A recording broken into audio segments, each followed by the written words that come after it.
کعبے کے بدر الہدیٰ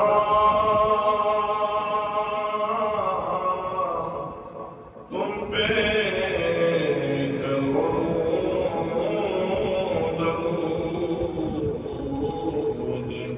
کعبے کے بدر الہدیٰ تم پہ کروں درود طیبہ کے شمس ضحیٰ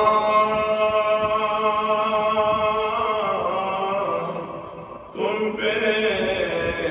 کروں درود طیبہ کے شمس ضحیٰ تم پہ کروں درود ذات ہوئی انتخاب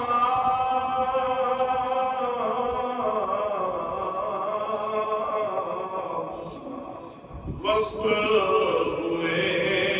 لاجواب ذات ہوئی انتخاب وصف ہوئے لاجواب نام ہوا مصطفیٰ تم پہ کروں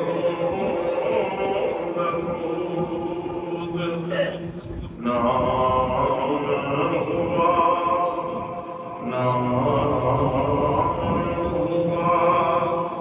مصطفیٰ تم پہ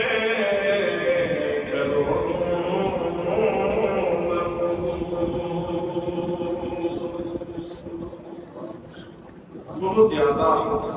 عزت و تعظیم و تقدیم کے لائق میرے پیارے نبی صلی اللہ علیہ وآلہ وسلم کے پیارے غلاموں، آج 23 اگست 2024 ہے اور کل کی تاریخ 22 اگست کی تھی اور کل کی تاریخ پاکستان کے کیلنڈر میں ایک خاص اہمیت حاصل کر چکی ہے۔ آپ جانتے ہیں کہ قادیانی ایسے مرتد غیر مسلم کافر ہیں کہ جن کا وجود اس زمین کے سینے پہ ایک ناجائز وجود ہے۔ 7 ستمبر 1974 میں ان کو پاکستان کے آئین کے مطابق غیر مسلم اقلیت قرار دیا گیا تھا اور پھر پاکستان میں امتناع قادیانیت کا آئین بھی موجود تھا۔ تو گزشتہ دنوں میں قاضی فائز عیسیٰ نے جو مختلف تاریخوں میں فیصلے دیے تھے اس سے وہ سارے کے سارے آئین کے سلسلے معطل ہو جا رہے تھے، یعنی وہ 1974 کا فیصلہ بھی معطل ہو رہا تھا اور امتناع قادیانیت کا جو قانون ہے، آئین ہے، وہ بھی معطل ہو رہا تھا۔ تو اس کے اوپر پورے پاکستان میں ایک صدائے احتجاج بلند ہوئی، بہت سارے علماء نے اس میں حصہ لیا، مختلف تنظیمات نے اس میں حصہ لیا، بلکہ یوں کہیے کہ پورے پاکستان کے جتنے کلمہ گروہ ہیں سب ہی اس کے اوپر مشترک ہوئے۔ کچھ وہ شخصیات ہیں جنہوں نے وہاں سپریم کورٹ میں جا کے اہل اسلام کی نمائندگی کی اور کچھ وہ لوگ ہیں جنہوں نے ملک کے دیگر اطراف و اکناف میں فضا بنانے میں مدد کی۔ تو بہر صورت ایک بھرپور احتجاج کیا گیا اور کل کی تاریخ میں اسی جسٹس قاضی فائز عیسیٰ نے اپنے پچھلے دونوں فیصلوں کو معطل کر دیا اور وہ جتنے آرٹیکل جو قادیانیت کے حق میں جاتے تھے ان تمام کو قانون سے حذف کر کے آئندہ کے لیے یہ فیصلہ لکھ دیا کہ جو ہم نے پہلے 2 فیصلے کیے ہیں وہ معطل ہیں اور آئندہ آنے والے وقت میں کبھی بھی ان کو دلیل نہیں بنایا جا سکتا۔ الحمدللہ آج پورے پاکستان میں یوم تشکر منایا جا رہا ہے، اس لیے کہ عقیدہ ختم نبوت یہ ہمارے دین کا فقط جز نہیں ہے بلکہ ایک کل کا درجہ رکھتا ہے۔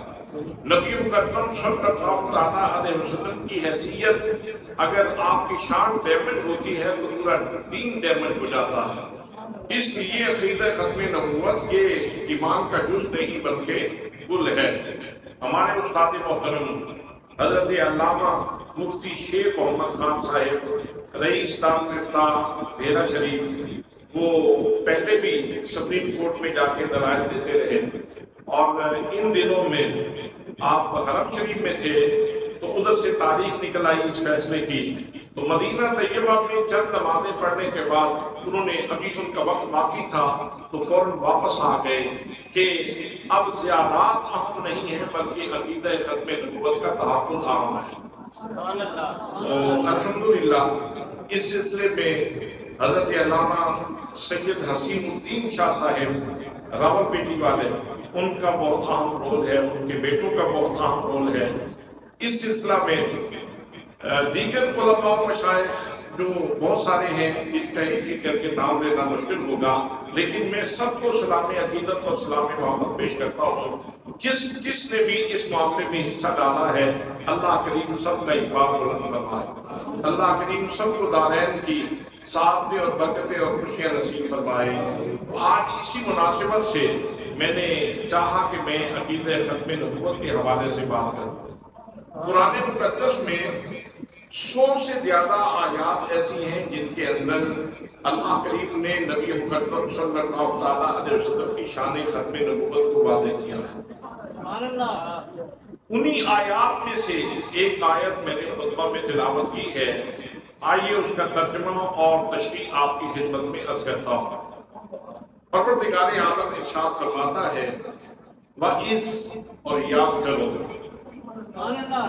یعنی اس سے آگے جو کچھ بیان کیا جا رہا ہے وہ ناقابل فراموش ہے، وہ ناقابل فراموش ہے۔ حضرات محترم، جیسے قرون اولیٰ کے مسلمانوں کے لیے یہ آیت اہم تھی ایسے ہی آج کے لوگوں کے لیے بھی اہم ہے، اور صبح قیامت تک یہ آیت اہم ہے، اس کے مفاہیم اہم ہیں، اس کے مضامین اہم ہیں۔ اللہ کریم ارشاد فرماتا ہے وَإِذْ اور یاد کرو، اخذ اللہ اللہ نے دیا، میثاق النبیین نبیوں سے پختہ وعدہ، نبیوں سے پختہ وعدہ دیا، لما آتیتکم من کتاب و حکمہ، اے میرے نبیوں میں تمہیں کتاب و حکمت دوں گا، ثم جاءکم رسول، پھر میرا عظمت والا رسول تشریف لے آئے۔ آپ جانتے ہیں کہ انبیاء کرام میں کچھ ایسی ہستیاں ہیں جو رسول بھی ہیں، وہ جو انبیاء کرام سے میثاق لیا گیا تھا ان میں رسول بھی موجود تھے، لیکن یہاں باقی تمام انبیاء کرام کے منصب نبوت کا ذکر کیا جا رہا ہے اور حضور صلی اللہ علیہ وسلم کا منصب رسالت ذکر کیا جا رہا ہے۔ ثم جاءکم رسول، پھر میرا رسول آ جائے، اور میرے رسول کی شان کیا ہوگی؟ فرمایا مصدق لما معکم، میرا نبی تم سب کی تصدیق کرنے والا ہوگا۔ تمہارے پاس جو ہے تمہاری نبوت کی تصدیق کرنے والا ہوگا، تمہاری کتاب کی تصدیق کرنے والا ہوگا، تمہارے پاس جو وحی آتی ہے اس کی تصدیق کرنے والا ہوگا، تمہاری شانوں کی تصدیق کرنے والا ہوگا، تمہارے اوپر جو اللہ کا کرم ہے اس کی تصدیق کرنے والا ہوگا۔ حضرات یہی وجہ ہے آج ہم حضرت آدم علیہ السلام کی شانوں کو مانتے کہ نہیں مانتے؟ حضرت ابراہیم علیہ السلام کی شانوں کو مانتے ہیں، حضرت موسیٰ کلیم اللہ علیہ السلام کی شانوں کو مانتے ہیں، حضرت عیسیٰ علیہ السلام کی شانوں کو مانتے ہیں۔ حضرات ہم نے تو نہ صحیفہ آدم پڑھا ہے، نہ ہم نے حضرت ابراہیم کے صحف پڑھے ہیں، نہ ہم نے حضرت ابراہیم علیہ السلام کے صحیفوں کا مطالعہ کیا، نہ حضرت موسیٰ کلیم اللہ کی کتاب پڑھی، نہ حضرت عیسیٰ روح اللہ کی انجیل پڑھی، وہ کتابیں وہ صحیفے وہ تو محرف ہو گئے، ان کے اندر تو تحریف ہو گئی، لیکن آج بھی ہم تمام نبیوں کی شانیں اور عظمتیں مانتے ہیں، اس لیے کہ محمد مصطفیٰ صلی اللہ علیہ وسلم کی تصدیق موجود ہے۔ حضرات محترم، کتنا خوبصورت کلام ہے، پروردگار عالم ارشاد فرماتا ہے،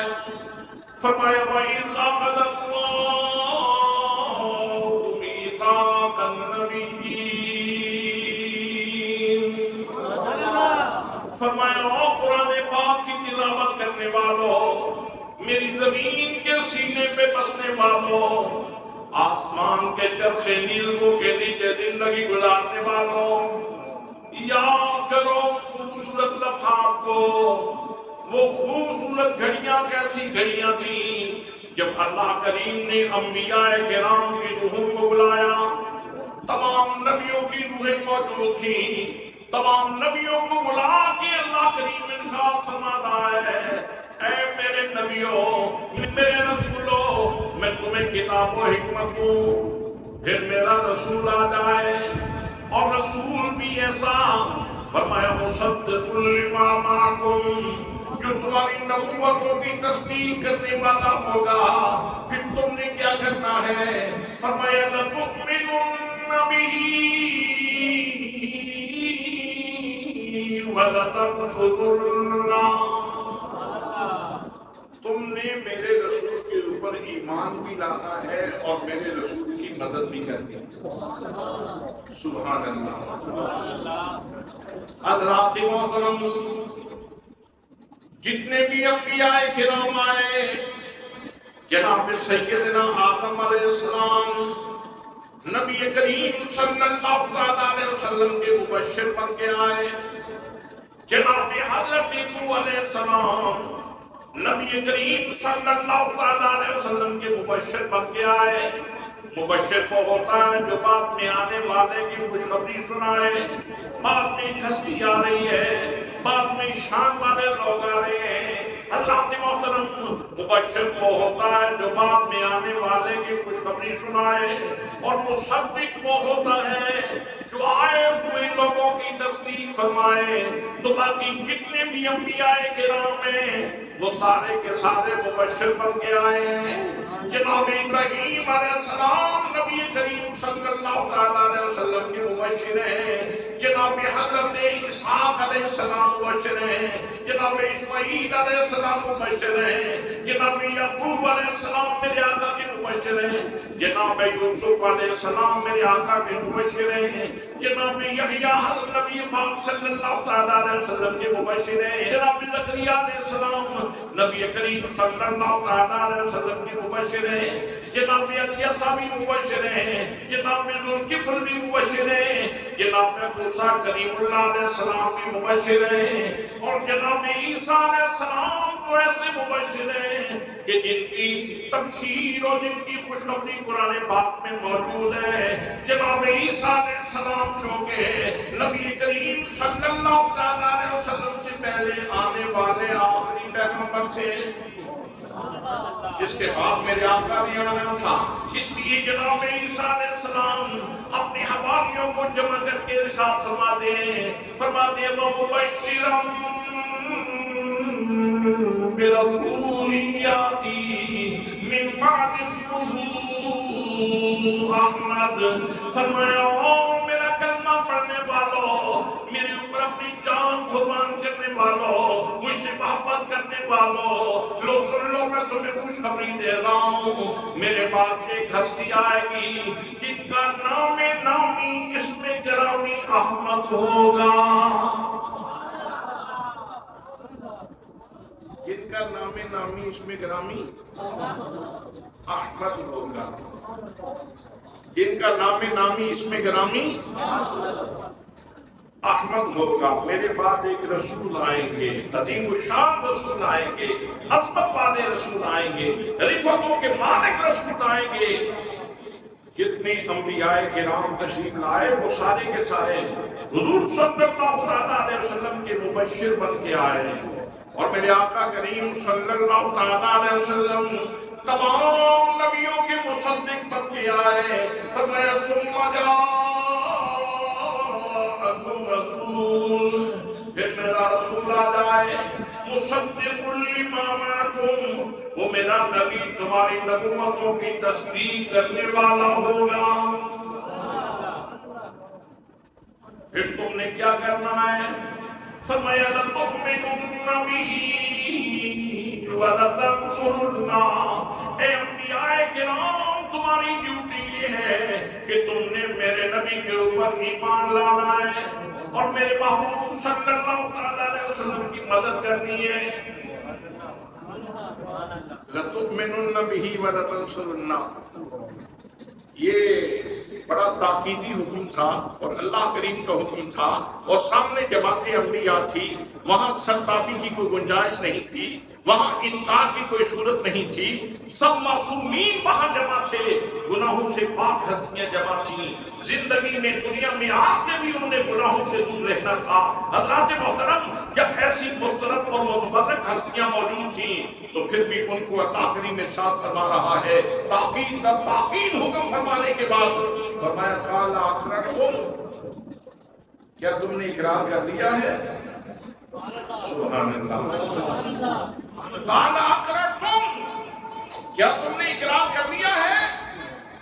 وَأَخَذْتُمْ عَلَىٰ ذَلِكُمْ إِصْرِي،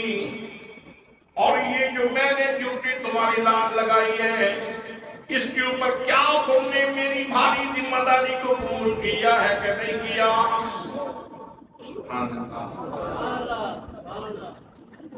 بھئی کوئی عام آدمی ہو تو اس کی زندگی میں کچھ غلاظتیں ہوتی ہیں، کچھ کثافتیں ہوتی ہیں اور کچھ لطافتیں ہوتی ہیں، کچھ گناہگاریاں ہوتی ہیں، کچھ استشاریاں ہوتی ہیں اور کچھ نیکوکاریاں بھی ہوتی ہیں. ہماری زندگی نیکی سے بھی عبارت ہے اور گناہ سے بھی. ہماری زندگی میں عسر و یسر موجود ہیں نیکی اور برائی کے حوالے سے، لیکن انبیاء کرام کی دعوت قدسیہ وہ تو گناہوں سے پاک ہیں، وہ تو خطا سے پاک ہے. حضرات محترم،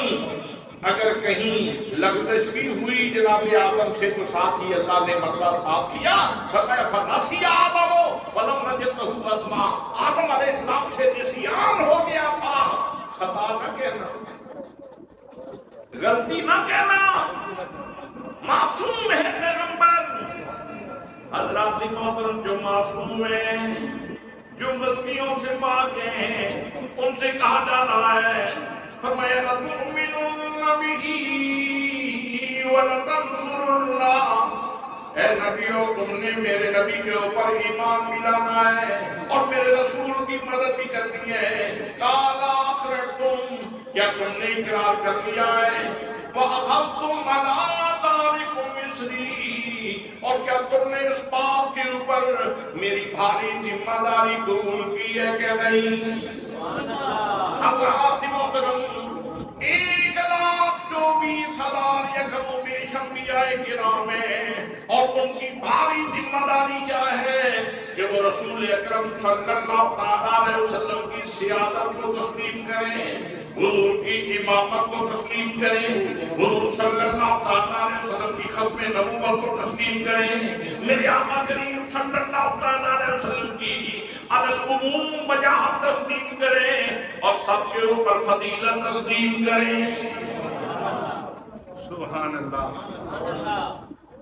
اسی لیے تو ہم جب یہ چیزیں دیکھتے ہیں تو پیار سے کہتے ہیں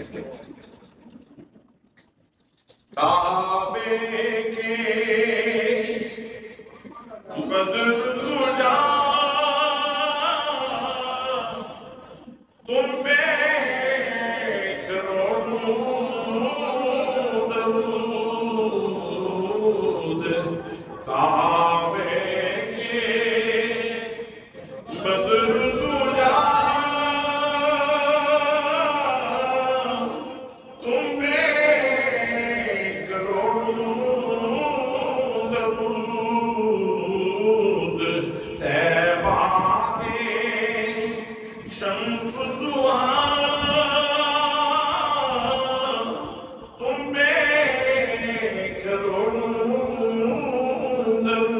نام ہوا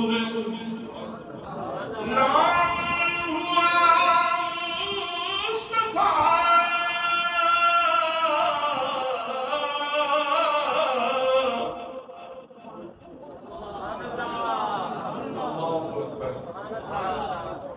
نام ہوا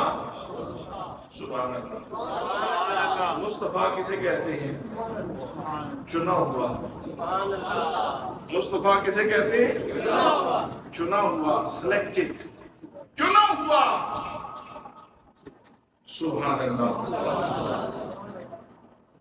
سبحان اللہ نام ہوا مصطفیٰ تم پہ کروڑوں درود ذات ہوئی انتخاب وصف میں لاجواب نام ہوا مصطفیٰ تم پہ کروڑوں درود نام ہوا مصطفیٰ یہ کیسا خوبصورت جملہ ہے نام ہوا مصطفیٰ چنے ہوئے ہیں 1,24,000 یکم و بیش انبیاء کرام سے ایسے چنے ہوئے ہیں ایسے سلیکٹڈ ہیں کہ سب انبیاء کرام کو یہاں زمین پہ بھیجنے سے پہلے ان کی روحوں کو جمع کر کے محمد مصطفیٰ کی سیادت کا اعلان کیا جا رہا ہے ان کی امامت کا اعلان کیا جا رہا ہے اور ختم نبوت کے عقیدے کا اعلان کیا جا رہا ہے فرمایا لَتُؤْمِنُنَّ بِهِ وَلَتَنْصُرُنَّ قَالَ أَقْرَرْتُمْ وَأَخَذْتُمْ عَلَىٰ ذَلِكُمْ إِصْرِي آگے سے انبیاء کرام نے کیا کہا اللہ کریم ارشاد فرماتا ہے فرمایا تمام انبیاء کرام بولے قَالُوا أَقْرَرْنَا یا اللہ ہم نے اقرار کر لیا ہم اقرار کرتے ہیں مالک ہم اقرار کرتے ہیں ہم نے اقرار کر لیا ہے ہم تیرے رسول کی سیادت کو تسلیم کرتے ہیں امامت کو تسلیم کرتے ہیں ان کی رفتوں کو تسلیم کرتے ہیں ان کی برکتوں کو تسلیم کرتے ہیں قالوا أقررنا حضرات محترم یہ معاہدہ تو بہت اہم معاہدہ تھا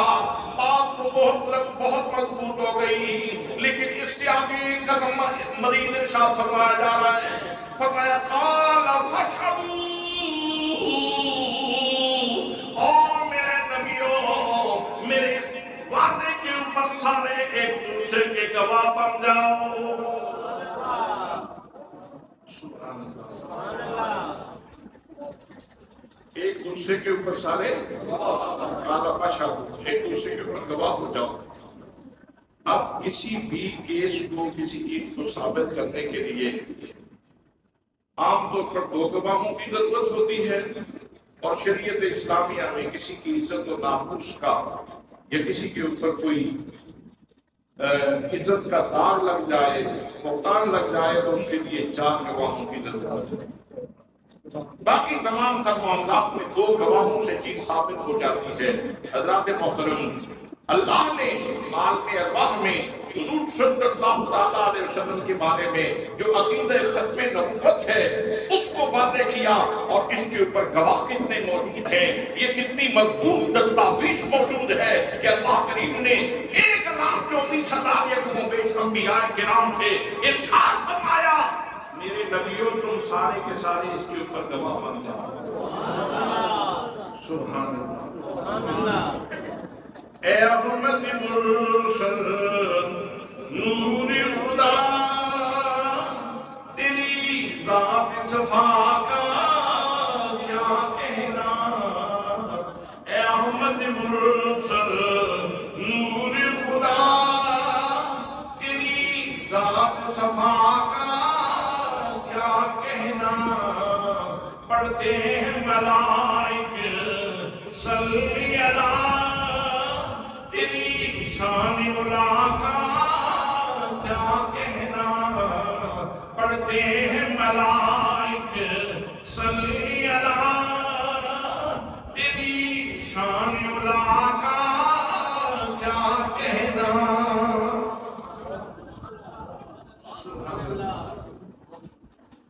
فرمایا فشہدوا، تم سارے کے سارے ایک دوسرے کے اوپر گواہ ہو جاؤ. اب اس سے اگلی بات اتنی بڑی بات ہے کہ شاید اس سے بڑی کوئی بات نہیں. فرمایا وَأَنَا مَعَكُم مِّنَ الشَّاهِدِينَ، میں بھی اس بات کے اوپر تم سب کے اوپر گواہ ہوں. اب اس سے بڑی گواہی اور کیا ہوگی کہ اللہ کریم فرمائے کہ میں خود گواہ ہوں. اس دستاویز کے اوپر، ختم نبوت کی دستاویز کے اوپر، جہاں 1,24,000 یا کم و بیش انبیاء کرام گواہ ہیں، وہاں ساتھ ہی ساتھ اللہ کریم بھی گواہ ہے. یہ پچھلے دنوں جب مسئلہ پیدا ہوا تو پوری امت مسلمہ میں ایک اضطراب تھا، ایک پریشانی تھی، ایک بے قراری تھی. پوری ملت بے قرار ہو گئی. کچھ ایسے بھی باتیں تھے جن کو یہ بات سمجھ نہیں آئی. اور کل جب احتجاج کیا جا رہا تھا تو ایک ڈبو جسے عام طور پہ کہا جاتا ہے، نام لینے کی ضرورت نہیں، ایک ڈبو ہے جہلم کا.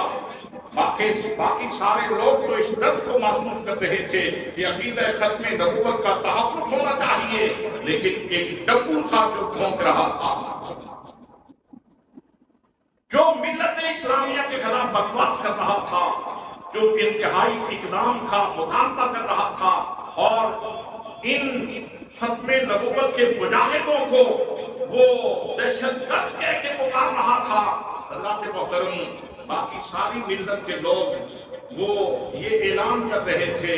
کہ جان جاتی ہے تو چلی جائے، لیکن محمد مصطفیٰ صلی اللہ تعالیٰ علیہ وسلم کی عزت کا جھنڈا نیچے نہیں آنے دیں. نعرہ تکبیر، نعرہ رسالت، نعرہ رسالت، نعرہ تحقیق، نعرہ حیدری، تاجدار ختم نبوت،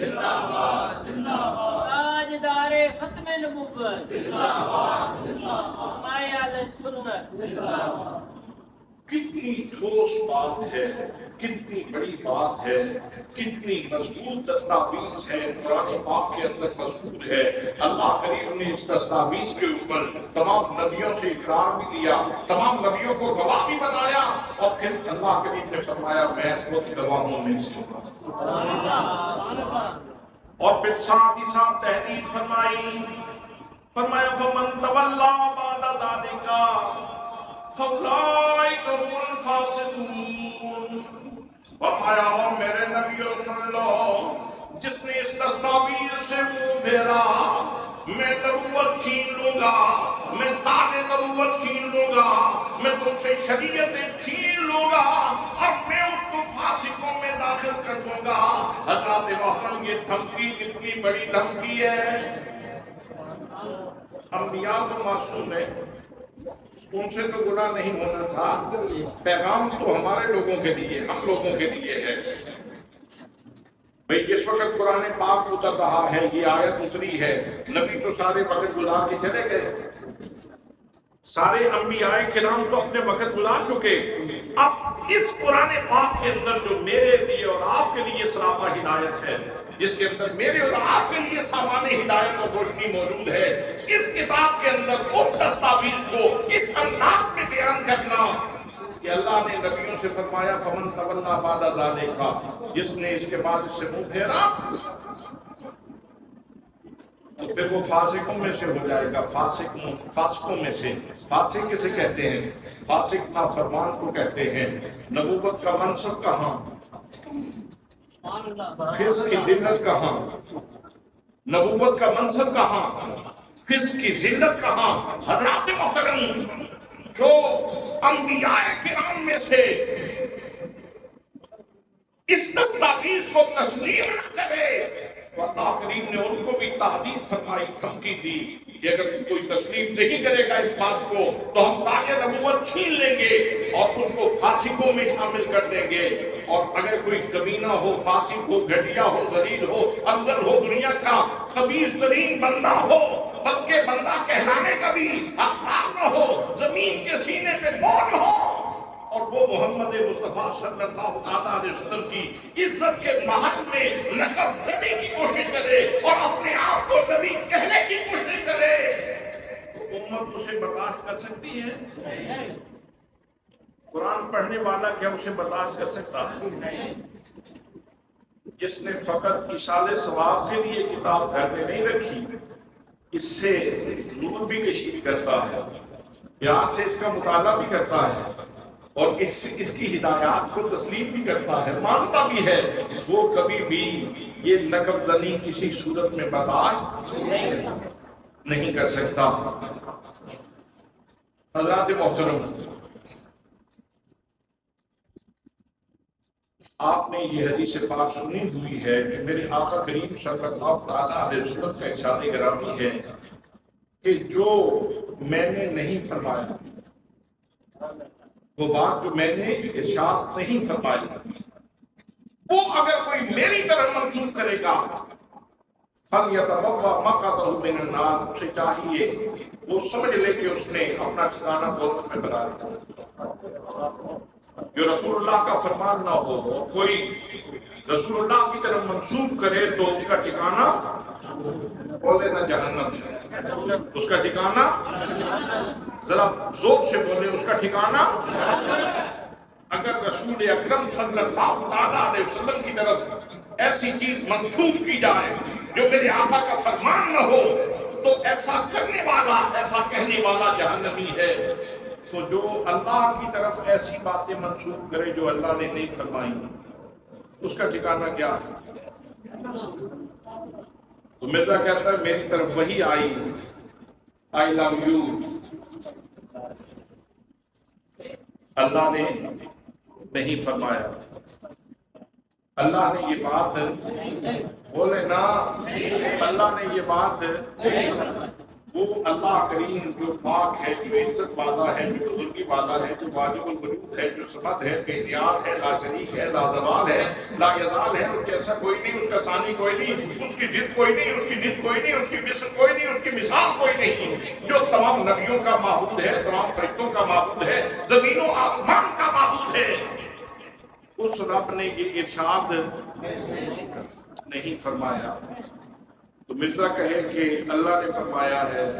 I love you, I shall help you،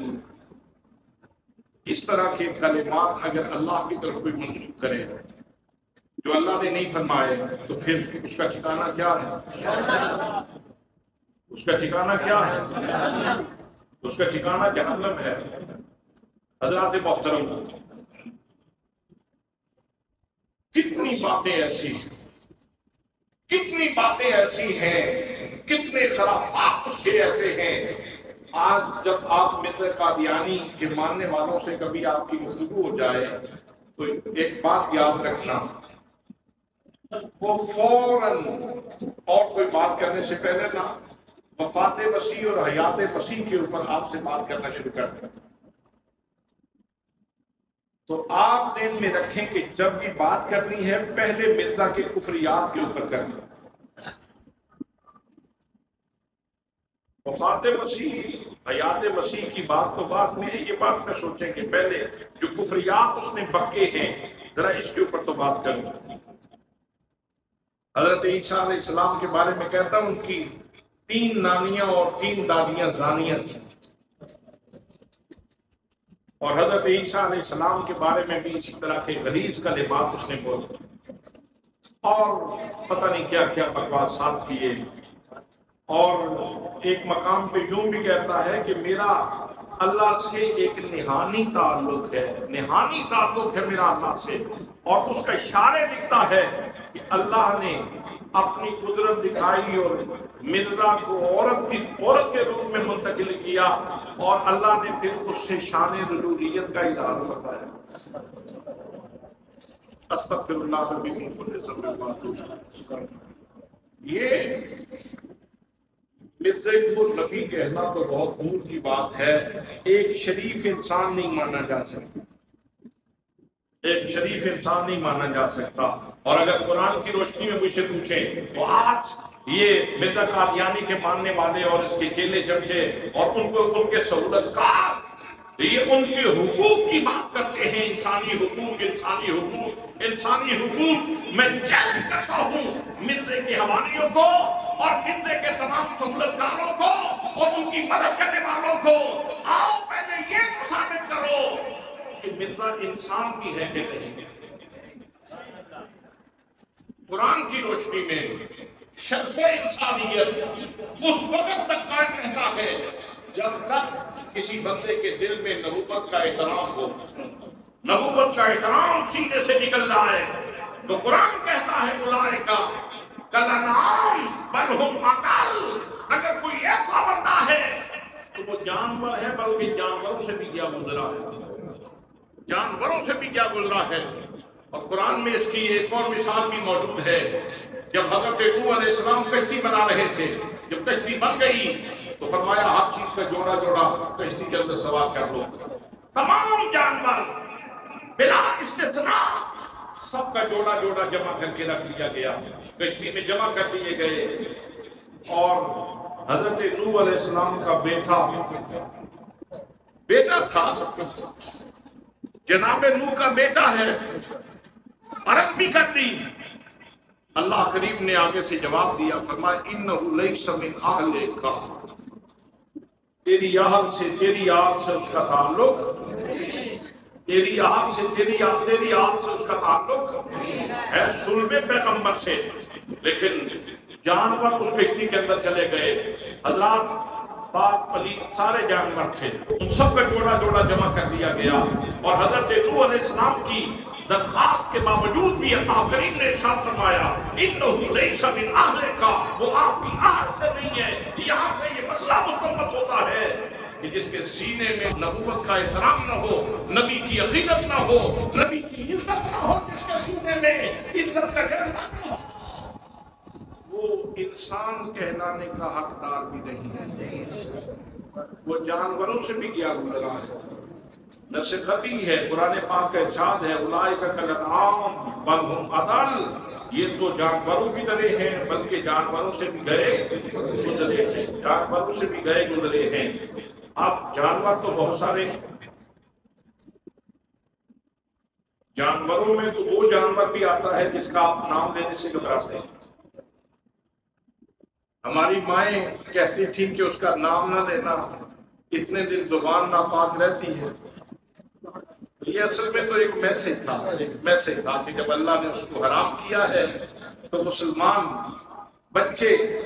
وہ اس حرمت کے فلسفے کو سمجھے کہ اللہ نے حرام کر دیا ہے تو اب اس کے قریب نہیں جاتے۔ جب اس کا نام نہیں لے سکتے تو اس کا گوشت کیسے کھا سکتے؟ جب اس کا نام نہیں لے سکتے تو اس کا گوشت کیسے کھا سکتے ہیں؟ اور حضرات محترم، آج تو پاک پلید اکٹھے ہو گئے۔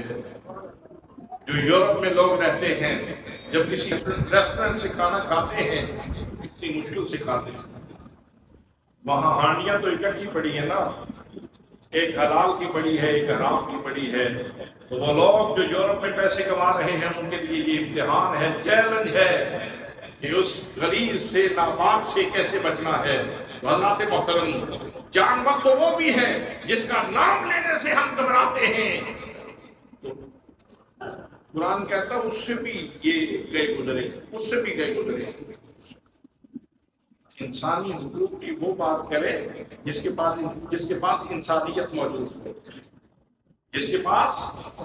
انسانیت موجود ہو وہ انسانی حقوق کی بات کرے اور انسانی حقوق کا مطالبہ کرے۔ جن کے پاس انسانیت کا شرف کی چادر ہی جن لوگوں نے داغ کر دی اور اپنے اس شرف کو جو ہے وہ انہوں نے برباد کر دیا، اب وہ کیا مطالبہ کر سکتے ہیں کہ ہمیں انسانی حقوق دیے جائیں۔ حضرات محترم،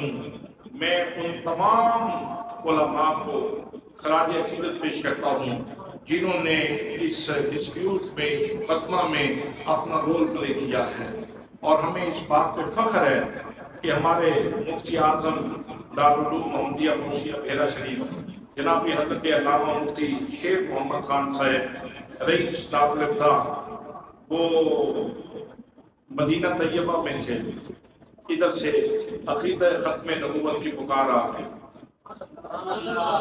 انہوں نے کہا زیارتیں بعد میں آ کے کر لیں گے، پہلے جا کے عقیدہ ختم نبوت کا تحفظ کرنا ہے۔ اور کل وہ بھی روسٹم کے اوپر موجود تھے اور دلائل دیتے رہے، اور قاضی فائز صاحب نے پہلے بھی ان کے دلائل بڑی توجہ سے سنے اور کل بھی ان کے دلائل بڑی توجہ سے سنے گئے، اور اللہ کی فضل سے کہ جتنے علماء و مشائخ وہاں موجود تھے ان سب کی مشترکہ کاوش اور کوشش سے